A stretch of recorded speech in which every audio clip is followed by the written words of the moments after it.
Hai everyone, kembali lagi di channel YouTube ini bersama saya sendiri, Arinda Nurhesita.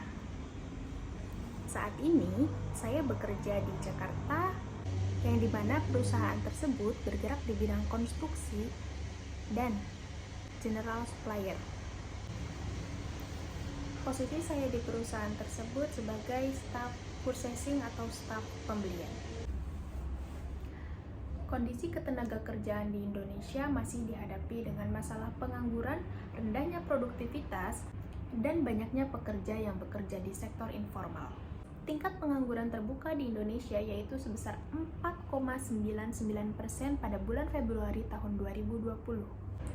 Dengan jumlah pekerja di sektor informal sebanyak 56,5% dari total pekerja. Hukum ketenagakerjaan di Indonesia diatur dalam Undang-Undang Nomor 13 Tahun 2003 tentang Ketenagakerjaan. Hukum ketenagakerjaan mengatur segala hal yang berhubungan dengan tenaga kerja baik sebelum, selama, dan sesudah bekerja. Jika ada pertanyaan, apa saja sih yang diatur dalam Undang-Undang Nomor 13 Tahun 2003 tentang Ketenagakerjaan? Yang pertama, setiap pekerja atau buruh berhak memperoleh penghasilan yang memenuhi penghidupan yang layak bagi kemanusiaan. Hak untuk memperoleh perlakuan dan kesempatan yang sama. Selain mendapatkan gaji, hak dasar lainnya yang harus didapatkan oleh karyawan adalah tidak adanya diskriminasi atau dalam arti lain, memperoleh kesempatan dan perlakuan yang sama antara karyawan yang satu dengan karyawan yang lainnya. Hal tersebut tertuang dalam Undang-Undang Nomor 13 Tahun 2003 Pasal 5 dan Pasal 6. Kedua pasal ini menerangkan bahwa setiap pekerja harus mendapatkan kesempatan yang sama untuk memperoleh pekerjaan tanpa adanya diskriminasi. Dan setiap pekerja berhak mendapatkan perlakuan yang sama dari pengusaha atau dalam hal ini disebut dengan pemberi kerja tanpa mengalami diskriminasi baik gender, suku, ras, dan agama. Yang berikutnya adalah hak memiliki waktu kerja yang sesuai dan juga mendapatkan hak cuti, hak mendapatkan pelatihan kerja, hak mendapatkan kesehatan dan keselamatan kerja atau biasa disebut dengan K3, hak mendapatkan kesejahteraan, hak ikut dalam serikat kerja atau buruh, hak khusus karyawan perempuan sebagai pekerja perempuan. Ada hak khusus dalam Undang-Undang Nomor 13 Tahun 2003 untuk perempuan, antara lain hak istirahat atau cuti haid, hak istirahat atau cuti hamil dan melahirkan, hak istirahat atau cuti keguguran, kesempatan menyusui dan fasilitas menyusui, larangan mempekerjakan perempuan yang sedang hamil pada kondisi berbahaya, larangan PHK karena hamil, menyusui, melahirkan, keguguran, ketentuan mempekerjakan perempuan di malam hari, kekerasan berbasis gender, dan yang terakhir, hak penempatan kerja. Masalah yang dihadapi oleh Indonesia adalah rendahnya mutu tenaga kerja. Salah satu faktor penyebab rendahnya mutu tenaga kerja di Indonesia adalah rendahnya tingkat pendidikan. Hal itu menyebabkan tenaga kerja di Indonesia minim pengetahuan dan minim tentang teknologi. Harus disadari bahwa hidup di dunia kerja adalah sebuah persaingan yang dimana kita harus menang tanpa menjatuhkan pesaing di dunia kerja. Untuk itu kita harus segera menyikapi dengan sigap dan cekatan dalam menghadapi persaingan di dunia kerja. Bila tidak, maka kamu akan merasa tertekan dalam pekerjaan atau dalam suasana kerja yang penuh dengan persaingan. Ada 5 cara menghadapi pesaing di dunia kerja. Yang pertama, ambillah sudut pandang yang positif di mana pesaing adalah hal yang biasa dalam dunia kerja. Yang kedua, mulailah peduli terhadap potensi dalam diri kamu. Dan yang ketiga, kenali pesaingmu dan jadilah rekan yang baik. Berikutnya, budayakan etika yang baik. Dan yang terakhir, bermental layaknya promosi. Kalau ditanya apa saja sih yang harus dipersiapkan dalam mencari kerja atau bersiap dalam menghadapi dunia kerja? Yang pertama, membuat CV atau curriculum vitae atau dalam bahasa Indonesia, riwayat hidup kita nih harus secara stand out. Maksimalkan profil LinkedIn Zaman sekarang banyak HR yang merekrut karyawan berbasis online daripada kita kirim by post. Perluas dan tingkatkan skill kamu, bukan hanya sekedar memiliki pendidikan tinggi, tapi kamu juga harus memiliki skill yang mumpuni.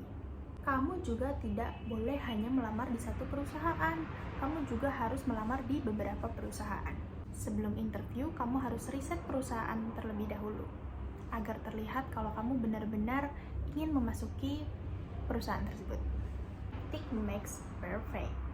Kamu juga harus stalking pesaing kamu. Cari diri boleh, tapi juga kamu harus lihat pesaing kamu, apakah mereka lebih unggul dari kamu atau enggak. Fenomena-fenomena yang biasa dialami dalam dunia tenaga kerja, yang pertama adalah kompetensi.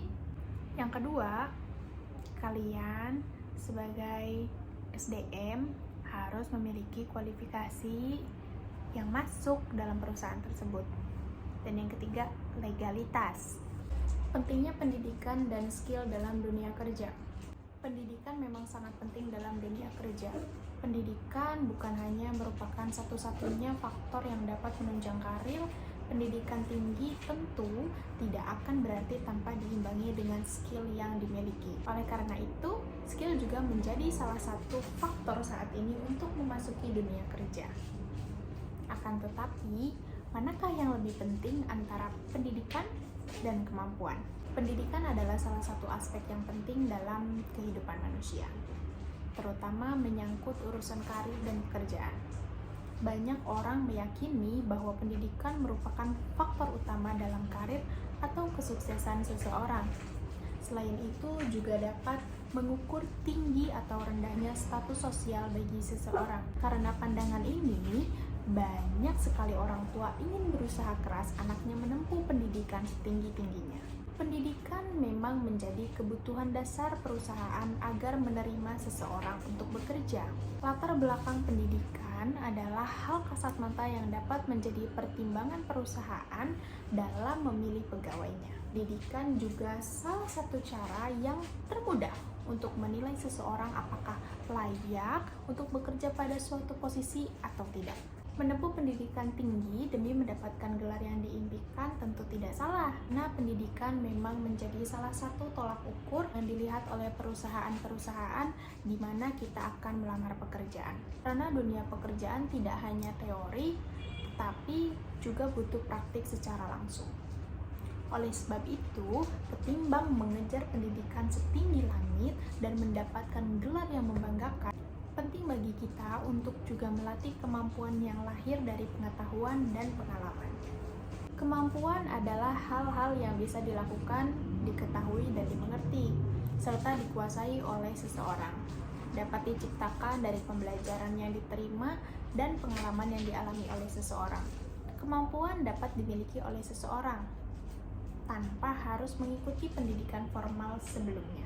Banyak contoh yang dapat dilihat, misalnya seseorang dengan jenjang pendidikan setelah lulus SMA atau SMK, tetapi memiliki posisi lebih tinggi daripada seorang lulusan sarjana.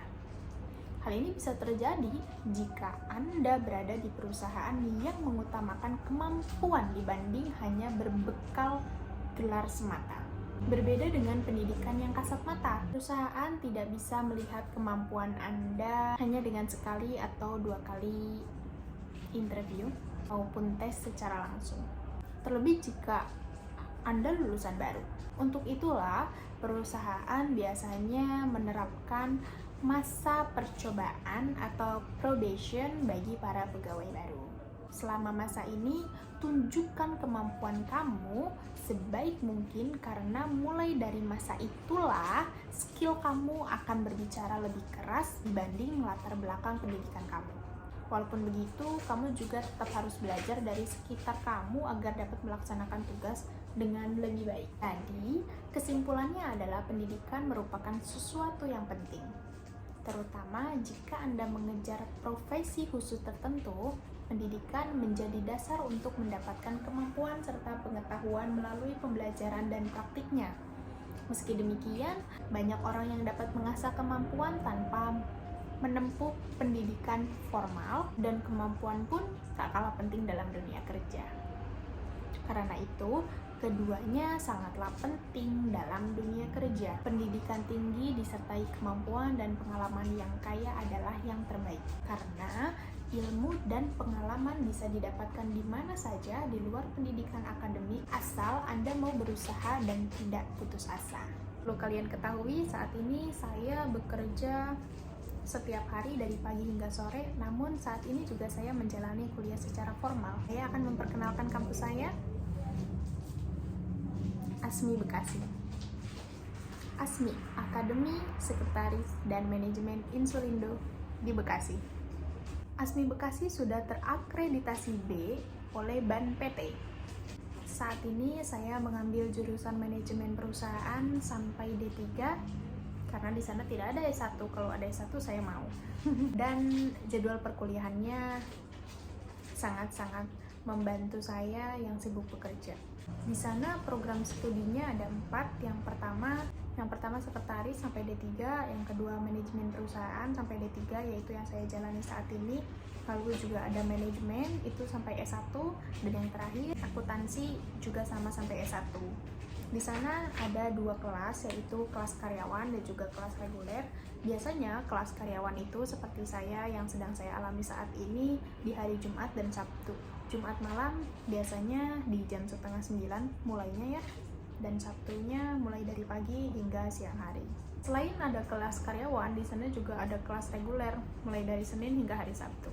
ASMI Bekasi adalah tempat kuliah di lokasi strategis. Kuliah dengan blended learning sangat membantu dan menjangkau mahasiswa yang bekerja maupun yang menginginkan aktivitas kesehariannya terkendali. Kenapa mesti kuliah jauh-jauh kalau ada ASMI di Bekasi? ASMI ini terletak di Pasar Sentral, Lipo Cikarang, Sukaresmi, Kabupaten Bekasi, Jawa Barat. Sangat-sangat strategis. Fasilitas apa saja sih yang ada di sana? Sama seperti kampus pada umumnya, ASMI Bekasi juga sudah memiliki gedung dan fasilitas belajarnya pun sudah mumpuni. Ada proyektor, ada kursi, ada bor, wilayah parkir besar. Semua kebutuhan perkuliahan tersedia di sana. Don't worry. Kenapa saya memilih ASMI Bekasi sebagai kampus sedangkan saya saja bekerja di Jakarta? Saya sangat tertarik kuliah di sana karena saya bisa mengikuti program KKNI atau kuliah dengan semester pendek. Tanpa perlu lama-lama, saya bisa mendapatkan gelar dengan cepat dan mendapatkan wawasan sama halnya dengan mahasiswa-mahasiswa lain yang kuliah secara reguler. Tidak mengganggu jam kerja saya dan perkuliahan tetap dijalankan tanpa memberatkan mahasiswa-mahasiswa yang sudah bekerja. Jadi, bagi kalian yang mau mengikuti perkuliahan namun terbatas waktu oleh pekerjaan, kalian bisa kuliah di ASMI Bekasi.